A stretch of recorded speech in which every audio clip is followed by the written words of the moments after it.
Hello everyone, this is Shweta. मेरा नाम है इंद्र और आप सबका स्वागत है हमारे चैनल में। द राजा साब का मोशन पोस्टर आ चुका है जिसमें है हमारी डार्लिंग प्रभास। तो आइए देखते हैं। चलिए।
मेरे बर्थडे मंथ में।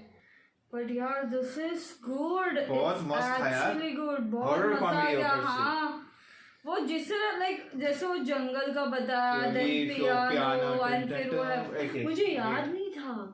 First of all happy birthday to you darling. Yes yes yes, happy birthday. पता भी नहीं था मुझे। हाँ, एक्चुअली मुझे याद नहीं था, लेकिन मेरे को पता था पहले, बट स्टिल याद नहीं था। काम के चक्कर में भूल गए यार। और लेकिन वो जो लुक देखा, एक्चुअली वो बैठे सिटिंग ऑन द सीलिंग, उल्टा ये झूमर देखो उल्टे हैं। ठीक है, पहले नीचे से गया बाद में अच्छे से देखिए उल्टा। ओ मुझे ना वो जैसे कि देखो ना, जैसे वो पानी में वो एक पैर रखना एंड देन वो एक बोलते ना कैसल टाइप दिखाना, कैसे दिख रहा था ना यार, बहुत मजा आया। Wow, once again happy birthday to our darling rebel. जो बोलना है बोल लो गाइस। तब तक के वीडियो को like, subscribe, comment, click on the bell icon.